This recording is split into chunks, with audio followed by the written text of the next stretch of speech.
Wyatt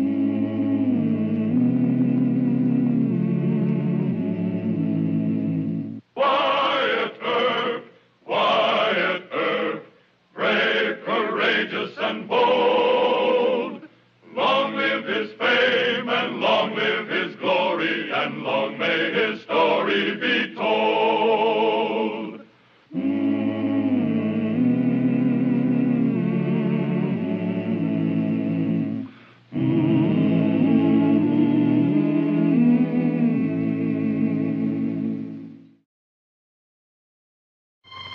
Dr. John H. Holliday, close friend to Wyatt Earp, had been living on borrowed time. In the last desperate effort to save her husband, Kate Holliday appealed to Dr. McCarty, the man of medicine in Dodge City. All right, go on, say it. I'm a goner, unless I give up all my bad habits. A man in your condition should either go back to the sanitarium or quit drinking, gambling, and gunfighting. Now, you listen to Dr. McCarty, John. Oh, he means well, but he's like many MDs.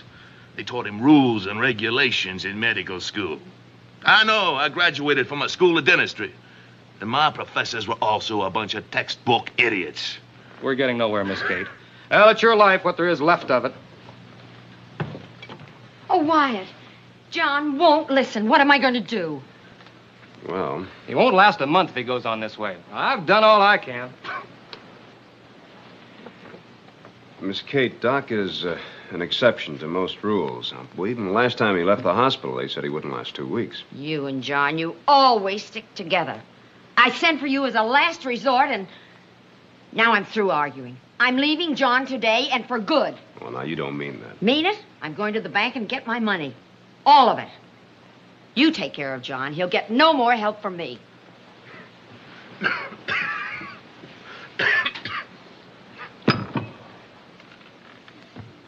You think she'll leave you broke? The money's in her name. Well, the money's not too important. But you do need Miss Kate. Nonsense, Wyatt. I do not need anyone. Don't try to fool me. You're scared. Yeah. Never to see Katie again. Wyatt, you reckon I could live without her? No. McCarty sold her this whole claptrap. Or else she sold him. No more drinking, no card games, no more fighting. The Reformation of John H. Holliday. Well, why don't you try it? Are you serious? Well, I'm serious because Miss Kate's serious. Now, you've defied all the laws of medicine. Miss Kate's trying to shock you into doing what Doc McCarty says. Now, why don't you try and shock Miss Kate? Oh, I get it. This could be a way to cure Katie and nagging me. Well, it might work. Anyway, I know one thing. You and Kate should be together. I'll fix that woman. She'll wish she never heard of a wholesome, abstemious life. Now, wait a minute. Let's keep the record straight. 99 times out of 100, the doctors are always right. Amen, Deacon. Amen. Of course, I don't know whether Doc McCarty's right about you. But one thing I do know, and that's that you and Miss Kate should stay together. No gun. Now, isn't that being a mite extreme? Well, a mite. All right, Deacon. You protect me.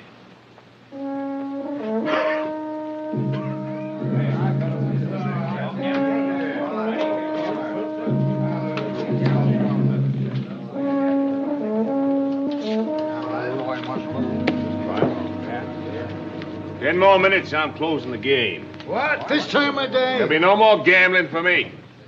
If Luke Short wants to bank the table, he can move in. Come on, Doc. Buy you a drink. I'm big winner, see? Thank you, friend. I'm no longer allowed to touch the stuff. Come on, son. I'll buy you a drink. And then there's 4 acres here on the south side that we just won't say anything about.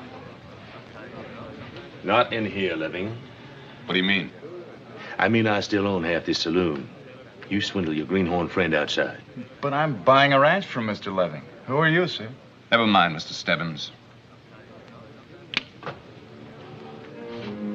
I'll get my guns, Doc. I think I've taken all a man should stand for. Now, you just do that. You get your guns and... No, forget it. I am unarmed, Mr. Leving. I intend to stay that way. I'll still see you outside. The name is Holliday, son, Dr. John H. Holliday. When I take a look at this ranch survey, you see Mr. Leving is a cheat and a swindler. You and Mr. Leving have a little quarrel, Doc? Yes, I know this country. The water's bad. The range was sheeped out 2 years ago. Marshal Earp, would you kindly tell this young gentleman of Dan Leving's general reputation? Not good. He's buckling on his guns. Let me handle this. Wyatt, I fight my... Very well, sir. Young man, why don't you sit down and tell me more of your plans to purchase a ranch? But Mr. Leving challenged you to a gunfight. Is he superior to you in skill? Doc could kill him 3 times before Leving drew.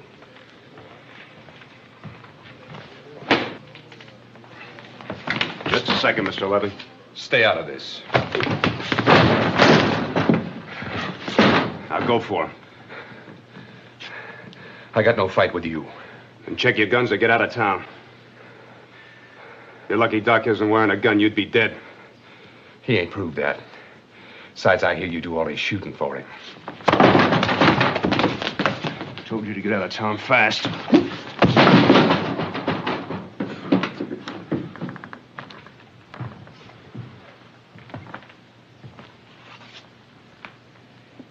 Tell me, Mr. Stebbins, are you on your own here? No, sir. Marcy and I have been married since New Year's Day. She's at the Dodge Hotel. Good. That means we're neighbors. I shall see you there later. I suppose I should thank you. Not at all, young man. This morning I am full of sweetness and light. Now, you bring your bride to our suite at the Dodge. I'm sure you'll both enjoy meeting Mrs. Holliday.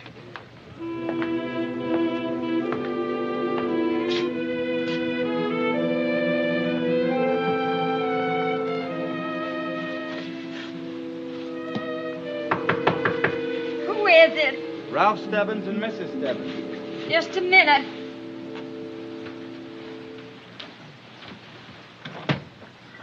How do you do?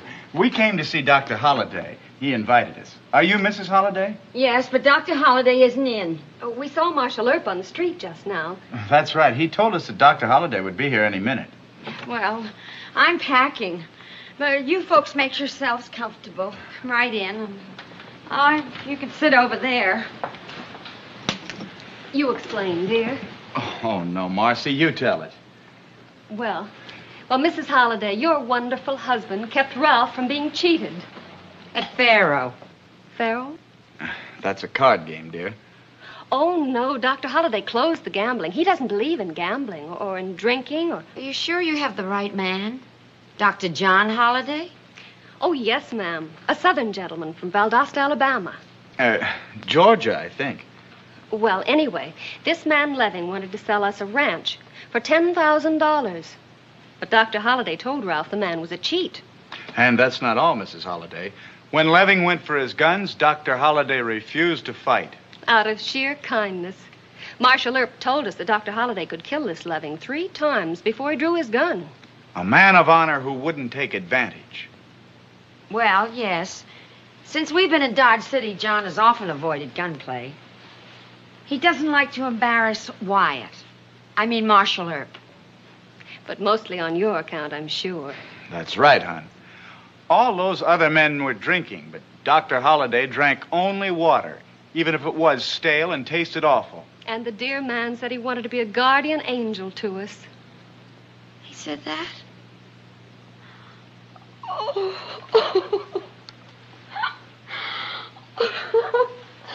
The miracle must have happened. Katie. John. Katie, dear.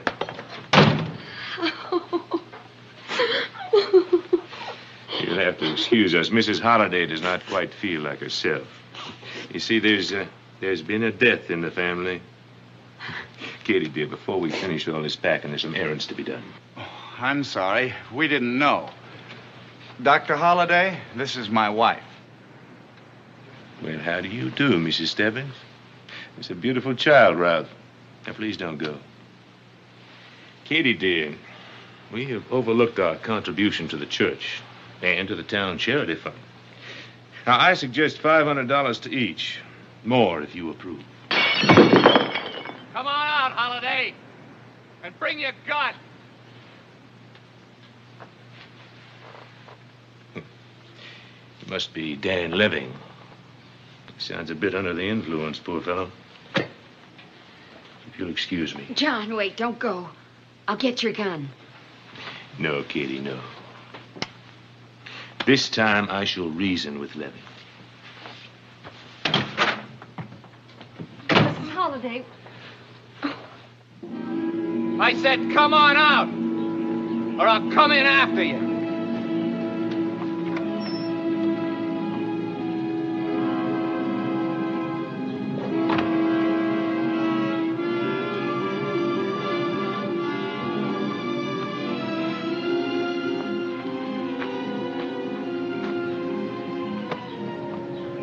Mr. Leving, why do you insist on dying? You're the one who'll do that. Now draw.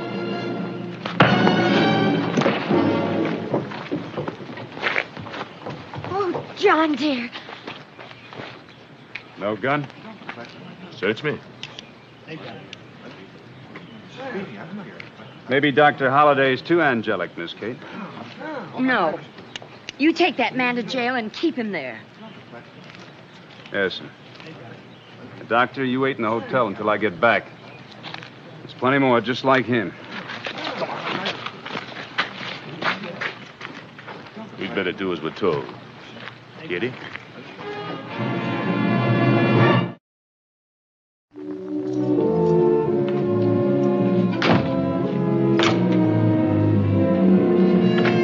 Wyatt. Not now, gentlemen. I've got to go see Doc. Doc, is it? Now, hold on, And Wyatt. Leving's friends want him released. What, for shooting at an unarmed man? Doc Holliday unarmed? I don't believe it. Nobody in this town will believe Doc always packs a gun. You know that, Wyatt. Not today, gentlemen.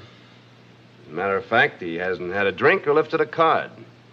He has reformed, gentlemen. Lord help us all. And if I don't give him some help, he'll be the deadest man in Kansas. Now, Wyatt, you... Are you quite certain you wouldn't join me in some of this? Well, if you two youngsters are bound and determined to purchase a ranch, I'll have to put you in touch with Colonel Magruder. He should arrive in town either late this afternoon or sometime tomorrow. Does he have a real good ranch for sale? Colonel Magruder owns more than 100,000 acres in the Panhandle in West Kansas. With Dr. Holliday to advise us, we can't go wrong. I'm afraid $10,000 won't go very far, hon. Not with the stock we'll have to buy. You see, Marcy always sees things big. It'll have to be kind of a small ranch, won't it? Oh, maybe 750 acres. That should leave you enough to buy some cattle. Now, if you two will excuse me, I shall see you to your room. Then I can keep a promise to Mrs. Holliday.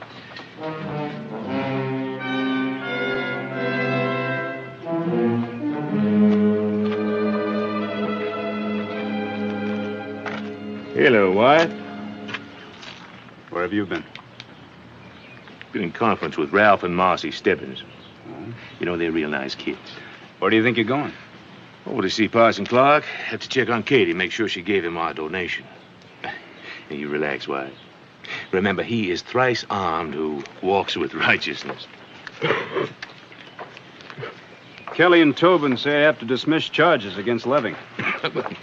I have no objection to that. Hey, you look a little shaky. How do you feel? I'm thirsty, Deacon. You know, I'm dying on my feet, but Katie just can't see it. You get behind me. Are you addressing the devil or me, sir? 10 paces, Doc, and don't argue.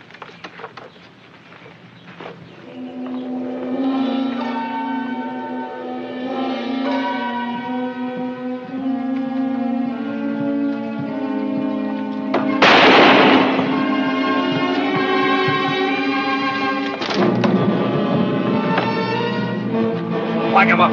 Take these with you. It's no good, Doc. You're going to have to stay off the street.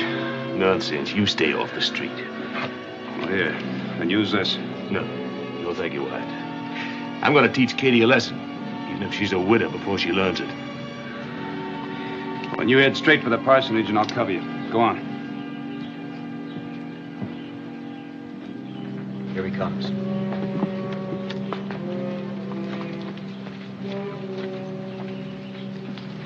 Ain't you going the wrong way, Doc? Boot Hill's that way. They're digging you a grave. Perhaps you've heard that I gave up carrying a gun.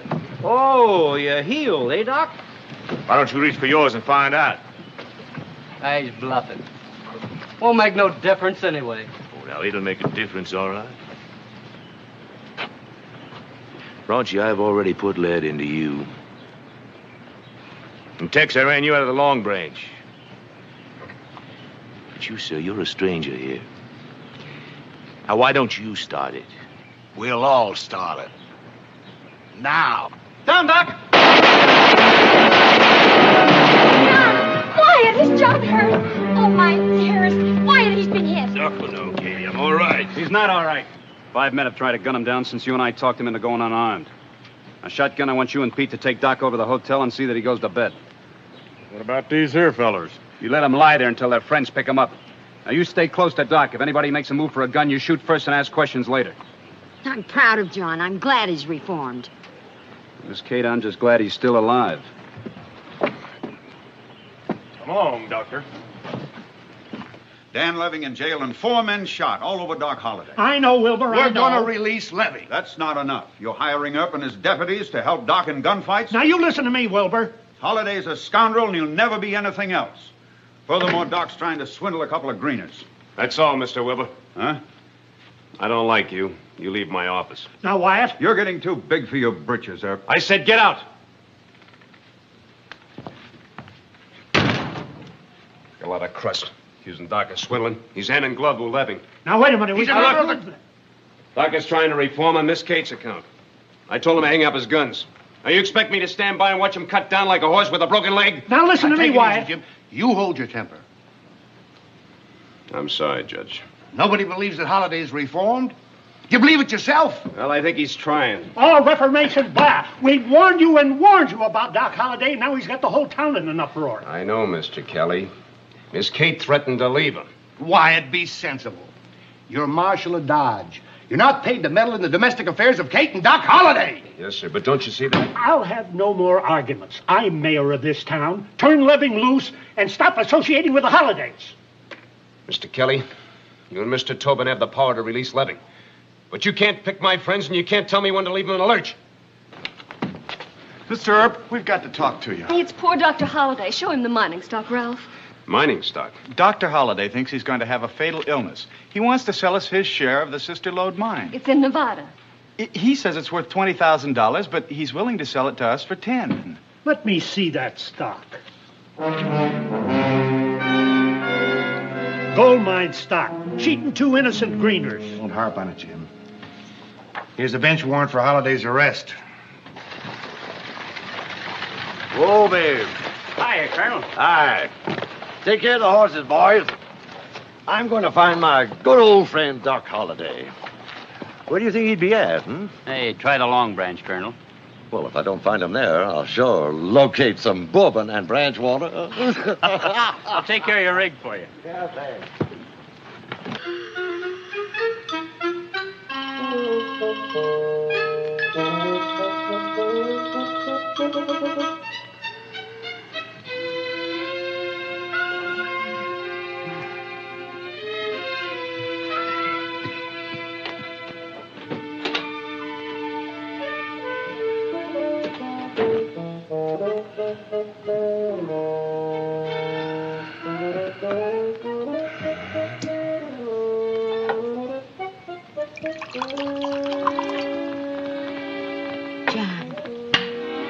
John, dear, it's a drink.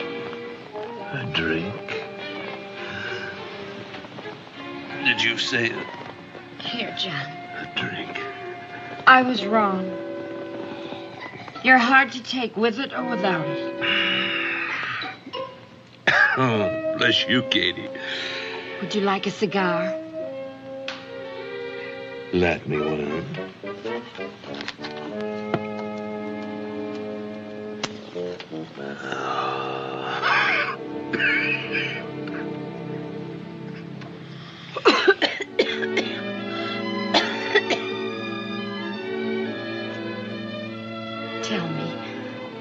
Tell me you feel better. Now, I'm improving, Katie. Yes, I'm improving. You do look better. You know, as a medical treatment, I would not recommend this to my worst enemy, much less anyone else in the world. It's terrible stuff. But for me, it works, Katie. Yes, I'm going to withdraw my original prognosis. I am not going to die. Oh, John. You dear, wicked man. Ah, now, Kitty. That's enough of that. You better go see who's knocking on our door. It's Wyatt, Miss Kate. Wyatt, you come in here.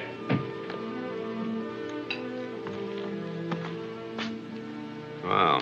Oh, it saved him, Wyatt. He was almost slipping away. You look a bit weary, Deacon. I persuade you to join me? Doc, those kids brought that stock to me for my advice. Sister Lord mine stock. That's a real... What's the trouble? Judge Todd and Mayor Kelly were there. Judge issued a bench warrant. Idiots. Wyatt, that Sister Lode stock is worth more than twice what I'm asking those kids. That's the truth, Wyatt. Well... Doc, you slippery rascal, you. Magruder. Are you sick or something? Magruder, do you know Marshal Wyatt Earp? A Yankee, but any friend of yours is a friend of mine. Howdy, Colonel. Oh, pardon me, Miss Katie, man. There's no time to be polite, Magruder. Why? What do you know about the Sister Lode mine? Sister Lode? Why, you got any stock for sale? No. I wish you'd go along with Marshal Earp and tell that idiot Tobin just how much 50 shares would be worth. 50 shares? Well, that'd be worth $25,000 at least. I'm sorry, Doc. The Colonel and I'll get this thing straightened out. Good. You send those two kids to me. Yes, sir. I'll see you in about 10 minutes, Doc. Miss Katie, ma'am. Well, now, that's the hide or something. What is it now, John? Levin and Wilbur. They won't give up. They just ducked into the areaway. You mean the man who tried to kill you? Yeah. I was wrong about that, too. Let me think. Where did I hide your gun? Oh, I know.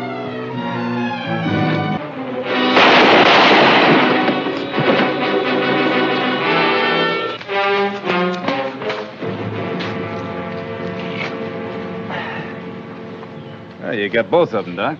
You must be feeling like your old self again. Not quite. I'm still going to sell that stock to Ralph and Marcy for half its worth. Katie's meddling is over, Wyatt. And I'm afraid virtue may be a contagious disease.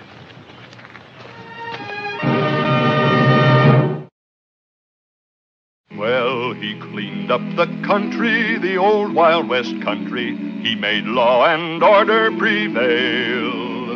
And none can deny it, the legend of Wyatt forever will live on the trail. Oh, Wyatt Earp, Wyatt Earp, brave, courageous, and bold. Long live his fame.